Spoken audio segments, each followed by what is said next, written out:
Well, hello everybody, an extremely warm welcome to my channel today. My name's Louise Savage of Louise Savage Muses. I'm welcoming you with open arms if it's the first time that you have watched my musings, and welcoming you back with equally open arms if you are a returning viewer.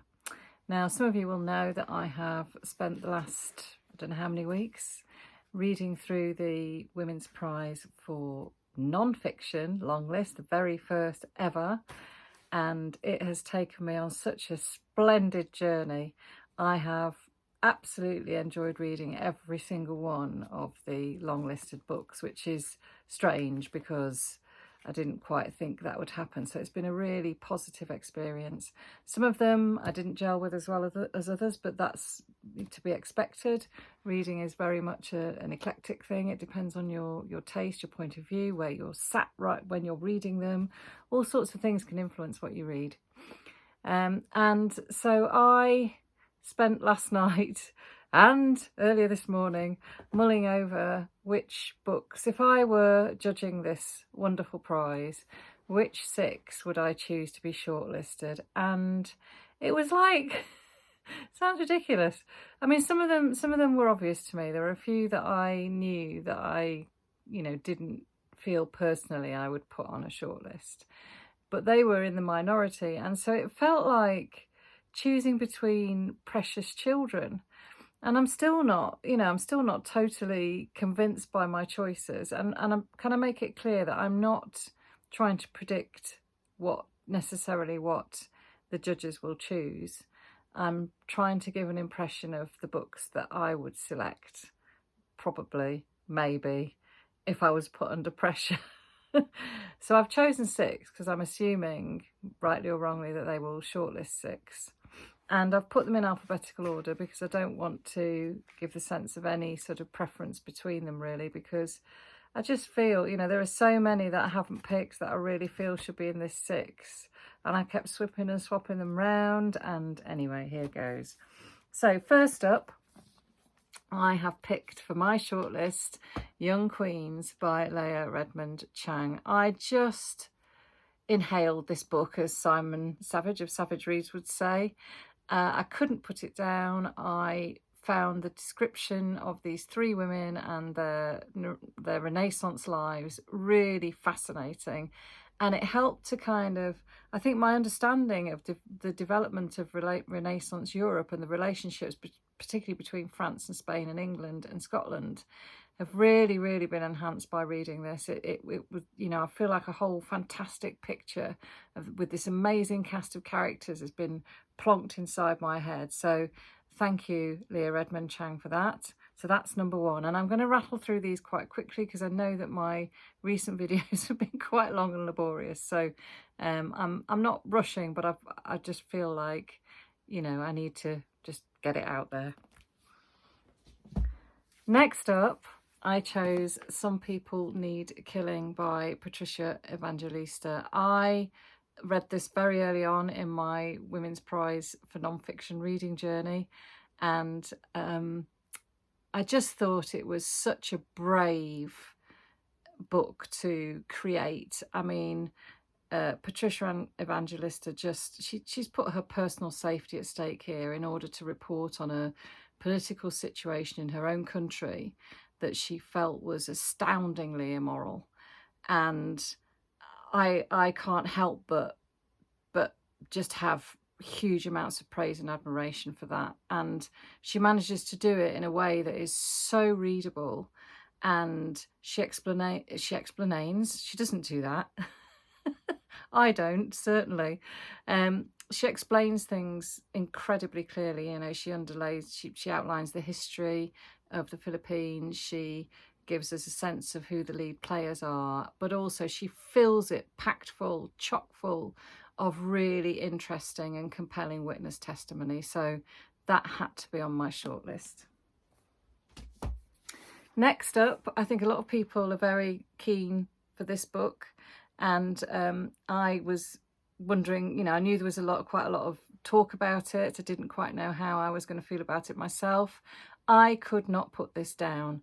And this is on the list partly because of that. I would describe it as a page turner. I just kept, my jaw kept dropping further and further and further as the relationship between George Orwell and his wife was revealed in this story. That's not a story, in this factual account of their marriage. And I really, really enjoyed the way it was structured and the way that it's faction, apparently, a mixture of fiction and fact and research. And I felt I was being steered through the story of this marriage in very, very assured, very skillful hands. So it had to be on the list. Next up was the very first book that I read. I thought this was superb, and I was really tied between this and choosing, so this is a bit of a spoiler, the Eve by Kat Bohannon, which I also was totally blown away by. But there was something about the poetry in this that for me just set it apart. I think the way that she describes aspects of nature, Lucy Jones, is just superb. And I started with this book and I thought, crikey, if the quality is going to be like this all the way through, it's going to be so difficult to choose between the books. And I still feel like that, but this had such a profound impression on me. And having had, 3 children of my own, experiencing pregnancy on three different occasions, there was so much in here that I didn't know. There was so much in here that I didn't know about motherhood, and particularly the changes to your body and your behaviour. I just think this is a really, really important book. And then another real dilemma here. I chose Codependence by Madum Mia because, again, there were 2 other books that sort of were covering similar topics, and that was the Vulture Capitalism book and Doppelganger. And again, it was so difficult to put a paper, a fag paper, as the old expression is here, between these books. But I felt that this one was just a little bit more accessible, and I really loved the case studies that she chose. They're very, very varied, and she, the text builds and builds and builds and builds to its really very sinister conclusions about AI. And I also think it's such an important topic, and it's touched on in both those other books I've just referenced. But I felt that this subject really, really deserved the microscope holding up to it, and I think she does it brilliantly. I was blown away by this.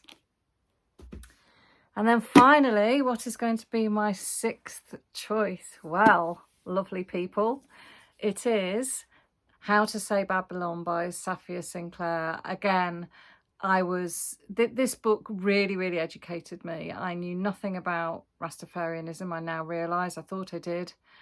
I think that her writing is exceptional.